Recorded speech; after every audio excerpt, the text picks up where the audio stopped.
नमस्कार विद्यार्थियों, श्रीमती मोरी देवी तापड़िया कन्या महाविद्यालय जसवंतगढ़ के यूट्यूब चैनल पर मैं आपका हार्दिक स्वागत करता हूं। मैं प्रवक्ता चंद्र प्रकाश गुर्जर। आज की क्लास हमारी बीए प्रथम वर्ष के छात्रों हेतु इतिहास विषय की होगी।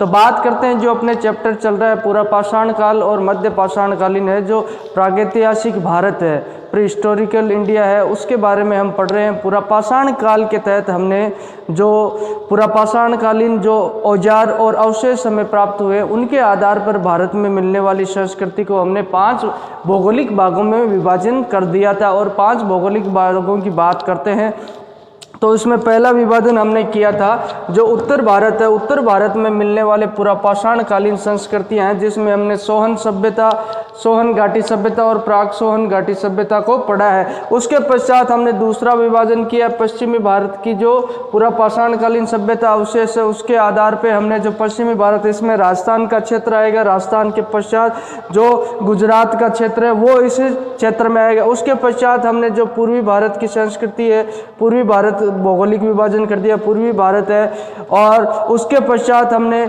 जो मध्य भारत के नाम पे एक विभाजन कर दिया है, जो मध्य भारत जो बीच का, जहाँ से हमें पूरा पाषाणकालीन अवशेष प्राप्त होते हैं और औजार प्राप्त होते हैं। और उसके पश्चात हमने जो दक्षिण भारत है उसमें विभाजन कर दिया। जो विंध्याचल पर्वत श्रृंखला है, विंध्याचल पर्वत श्रृंखला से अगर बात की जाए तो दक्षिण में जो एरिया है वो क्षेत्र है जहाँ से हम दक्षिण भारत में पूरा पाषाणकालीन संस्कृति का अस्तित्व देखने को मिलता है, जहाँ मद्रास इंडस्ट्री वगैरह, जहाँ मानव जो पूरा पाषाणकालीन मानव उसके द्वारा प्रयुक्त किए जो पत्थरों के औजार है वो देखने को मिलता है। तो हमने उत्तर भारत को पढ़ लिया है। आज हम जो पश्चिमी भारत है, पश्चिमी भारत को पढ़ने वाले हैं। उत्तर भारत में हमने प्राग सोहन सभ्यता और सोहन सभ्यता के बारे में जाना। अब बात करते हैं पश्चिमी भारत की। तो पश्चिमी भारत में हम आज बात करेंगे, पढ़ने वाले हैं कि कौन कौन से स्थलों से, कौन कौन सी जगह से हमें जो पूरा पाषाणकालीन मानव है उसके द्वारा प्रयुक्त किए गए औजार और उसके जो अस्तित्व कहाँ कहाँ था वो हम आज इसके बारे में जानेंगे। तो उसके द्वारा प्रयुक्त किए गए औजारों और अवशेषों के आधार पर जो पश्चिमी भारत में कौन कौन से स्थल है जहाँ से हमें जानकारी प्राप्त होती है। अगर पश्चिमी भारत की बात की जाए तो पश्चिमी भारत के तहत कौन सा क्षेत्र आता है, तो ये शुरू होता है लूनी घाटी से लेकर। जो लूनी नदी का आपने नाम सुना होगा, लूनी नदी की अगर बात की जाए तो लूनी नदी जो अजमेर, अपने राजस्थान में जो अजमेर का क्षेत्र है, जो अजमेर का क्षेत्र, वहाँ से नाग पहाड़ी है, जो नाग पहाड़ी है वहाँ से ये निकलती है। और ये निकलते हुए जो बालोतरा, इधर जोधपुर, अजमेर, जोधपुर, इधर से निकलती है और अरब सागर में जाके ये मिलती है। तो जहाँ जहाँ नदियाँ थी उन नदियों के किनारे और कांटे पे जहाँ कई नदियाँ एक जगह मिलती थी, वहाँ जो मानव जीवन का अस्तित्व देखने को मिला है नदियों के किनारे। क्योंकि जो दैनिक ज़रूरत की आवश्यकता है वो नदी, अगर पानी की बात की जाए तो, कृषि की बात की जाए तो ये इनके लिए जो नदियों के आसपास रहने से आसानी से सुलभ हो जाती थी। तो वहाँ से शुरू होती है। और ये मेवाड़ और सौराष्ट्र का क्षेत्र, सौराष्ट्र की बात करें तो सौराष्ट्र अपने गुजरात में आता है। तो ये एरिया यहाँ तक क्या होता है, जो पश्चिमी राजस्थान का जो एरिया है वह, उसमें जो पूरा पाषाणकालीन, जो पूरा पाषाणकालीन मानव है उसके पश्चिमी भारत के तहत राजस्थान का क्षेत्र आएगा। राजस्थान में जो आप ये ले लो, जैसलमेर, बाड़मेर, जोधपुर सारे आते हैं यहाँ। और जो गुजरात का क्षेत्र वह भी इसमें पूरा सम्मिलित होता है। और कुछ मेवाड़ में आप उदयपुर का क्षेत्र, तो मूल रूप से राजस्थान का अधिकतर भाग इसमें। अरावली पर्वतमाला की बात करें तो अरावली पर्वतमाला का क्षेत्र है वह इसमें लगभग आ जाता है। अगर इसकी बात की जाए तो ये शुरुआत लूनी घाटी से, मतलब लूनी नदी है जो अजमेर की नाग पहाड़ियों से निकलती है। आप अपनी नोटबुक में नोट डाउन भी कर सकते हो कि जो लूनी नदी है उसका उद्गम स्थल कहाँ है। तो अजमेर की जो अजमेर जिला है राजस्थान में, उसकी नाग पहाड़ियों से जो अरावली पर्वतमाला ही श्रृंखला में है, तो वहाँ से जो इसका उद्गम स्थल है लूनी नदी का। और लूनी नदी जो जहाँ जहाँ बहती है उसके आसपास के एरिया में, मतलब वहाँ जो इर्द गिर्द है, जो पूरा पाषाणकालीन मानव के अवशेष मिले, उनके द्वारा प्रयुक्त किए गए टूल्स और औजार भी हमें प्राप्त होते हैं। और ये एरिया मेवाड़ से लेकर सौराष्ट्र, गुजरात तक भी फैला हुआ है। अब बात करते हैं, तो ये हमने कई बार पहले भी पढ़ा था कि जो नदियों के किनारे अगर बात की जाए तो जहाँ नदियाँ थी और नदियों के किनारे ही पूरा पाषाणकालीन मानव के अस्तित्व देखने को मिलते हैं, क्योंकि ये जो संस्कृतियाँ हैं नदियों के आसपास ही विकसित हुई। नदियों, सीधी सी बात है, इनको खाद्यान्न सामग्री आसानी से उपलब्ध हो जाती और शिकार की सुविधा इन्हें आसानी से मिल जाती, और जो पानी है, पेयजल, वो भी इन्हें उपलब्ध हो जाता। तो इन नदियों के आसपास ही ये संस्कृतियाँ फलती और फैलती है। तो अब बात करते हैं, तो राजस्थान में अगर बात की जाए तो राजस्थान के मरुस्थल, जिसे थार का मरुस्थल भी कहा जाता है, और इसका विस्तार पाकिस्तान में भी है और राजस्थान में भी है। तो राजस्थान की बात की जाए तो राजस्थान में अरावली पर्वतमाला के जो पश्चिमी क्षेत्र में अधिकतर जो थार का मरुस्थल ही माना जाता है। उस थार के मरुस्थल में पहले कहा जाता है जो प्लास्टोसीन एज थी, प्लास्टोसीन एज के द्वारा यहाँ जो एक 33 महासागर था। पहले ये क्या था, जो थार का मरुस्थल था, यहाँ पे एक बहुत बड़ा समुद्र था जिसे 33 सागर नाम दिया गया, जो वैज्ञानिकों द्वारा बताया गया कि यहाँ पहले 33 सागर के अवशेष देखने को मिलते हैं। तो उस दौरान क्या होता, जब उस समय 33 सागर था, तो यहाँ पे कई नदियाँ, जो अभी कई नदियों में बात की जाए तो वर्तमान में जो सरस्वती नदी है, जिसे ध्वजद्युति नदी भी कहा जाता है, ये नदी विलुप्त हो गई है। और इसकी बात की जाए तो पौराणिक काल में भी इसका जिक्र हमें देखने को मिलता है। जो उत्तर वैदिक काल है उसके दौरान जो सरस्वती नदी है, वेदों में कई बार इसका उल्लेख अपने को देखने को मिलता है। तो एक नदी बहती थी, उस नदी के आसपास हजारों साल पहले मानव का अस्तित्व पाया जाता था, ये देखने को मिलता है। और उस नदी के विलुप्त होने के साक्ष्य और अवशेष हमें अभी भी प्राप्त होते हैं। उस नदी के आसपास जो इर्द गिर्द किनारा है, वहाँ पे हमें जो पूरा पाषाणकालीन मानव के द्वारा प्रयुक्त किए गए औजार और उसके अवशेष हमें यहाँ पे मिलते हैं। तो इस 33 सागर में क्या होता था, कई नदियाँ हैं जो ये 33 सागर था, ये जो मरुस्थल का जो क्षेत्र है, थार का मरुस्थल है पश्चिमी राजस्थान में, यहाँ पे कुछ समय पहले 33 सागर था। और जब पृथ्वी की भूगर्भिक हलचल हुई और प्लेटें खिसकी, तो उसके दौरान ये मरुस्थल के रूप में विकसित हो जाता है। यहाँ 33 सागर में कई नदियाँ आकर यहाँ मिलती थी, और उन नदियों के आसपास और उनके किनारों पे देखा जाए तो पूरा पाषाणकालीन मानव के अवशेष हमें मिलते हैं। अगर राजस्थान में इसके साइट्स की बात की जाए, पूरा पाषाणकालीन स्थलों की बात की जाए, तो अपने जो सांबर जयपुर जिले में आपको पता होगा, डीडवाना नागौर जिले की बात करें तो डीडवाना नागौर में ही अपने, और पुष्कर अजमेर जिले में, लूणकरण शरण बीकानेर में, जायल जो अपने जो नागौर जिले में है, और चित्तौड़गढ़ कोटा जहाँ अलनिया क्षेत्र है, वहाँ से हमें पूरा पाषाणकालीन मानव के अवशेष मिलते हैं। चित्तौड़गढ़ में जो मंडफिया क्षेत्र है, मंडफिया जहाँ सांवलिया सेठ का मंदिर है, ये भी आपको पता होगा, नहीं तो आप इसको देख लेना। और जयपुर में कई स्थलों से अपने को क्या मिलता है, जो पूरा पाषाणकालीन मानव है उसके अवशेष देखने को मिलते हैं।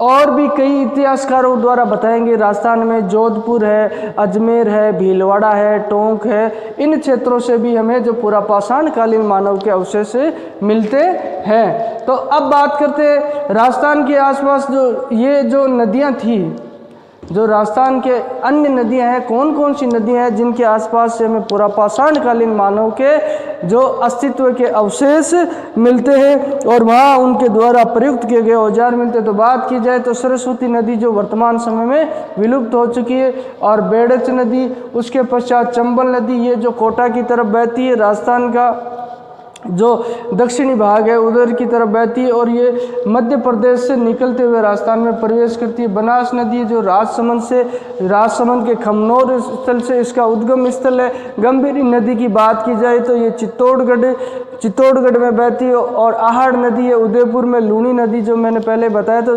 अजमेर की नाग पहाड़ियों से निकलती है। तो इन नदियों के आसपास की बात की जाए, नदियों के इर्द गिर्द की बात की जाए, तो यहाँ पे पूरा पाषाणकालीन मानव के द्वारा प्रयुक्त किए गए औजार और उसके साक्ष्य हमें देखने को मिलते हैं। तो ये पश्चिमी भारत के तहत इन क्षेत्रों से हमें कई चीज़ें जो ऐसे मिलती है जिससे हमें पूरा पाषाणकालीन पैलियोलिथिक एज के मानव के अस्तित्व के बारे में जानकारी मिलती है, और उन साक्ष्य और प्रमाणों के आधार पर ये बात कही जा सकती है कि उस समय के दौरान यहाँ पे जो मानव का अस्तित्व देखने को मिलता है। अब बात की जाए जो औजार से अपने को टूल्स प्राप्त हुए वो हालांकि हुए तो सभी जगहों से प्राप्त है, लेकिन कुछ विशेष तरह के जो टूल्स है जो कई स्थलों से हमें प्राप्त हुए हैं उनके बारे में बात करते हैं कि पुरापाषाण कालीन मानव के द्वारा प्रयुक्त किए गए औजार अपने को कहाँ कहाँ से मिलते हैं। तो सौराष्ट्र का जो जूनागढ़ क्षेत्र है, जूनागढ़ आपको पता होगा ये क्षेत्र है जो गुजरात में, कहाँ पे है ये, गुजरात में ये क्षेत्र है। यहाँ से अपने को लगभग 30,000 वर्ष पुराने, मतलब वैज्ञानिक परमाणु के आधार पे जो वैज्ञानिक रिसर्च और खोज हुई है उसके आधार पे ये आकलन किया जाता है कि यहाँ से जो प्राप्त होने वाले जो औजार हैं वो लगभग 30,000 वर्ष पुराने हो, और इसका मतलब 30,000 वर्ष पहले यहाँ जूनागढ़ सौराष्ट्र में मानव का अस्तित्व देखने को मिलता है पुरापाषाण काल में। अब बात करते हैं साबरमती नदी घाटी। तो ये साबरमती नदी घाटी ये भी वर्तमान में गुजरात में है। तो इसमें साबर नदी है, उसके आसपास जो नदी घाटी है वहाँ कई क्षेत्रों से हमें पुरापाषाण कालीन मानव के औजार द्वारा प्रयुक्त किए गए औजार मिलते। तो वहाँ पे जो हडोली एक क्षेत्र है वहाँ से, और पेडमली है वहाँ से अपने को मिलता है, और गगरा नामक है वहाँ से अपने को क्या है जो ये औजार मिलते हैं। अगर टूल्स की बात की जाए तो कौन कौन से टूल्स मिलते हैं, मतलब कौन कौन से उपकरण और औजार मिलते हैं जो पत्थर के होते हैं और ये मानव द्वारा प्रयुक्त किए जाते हैं।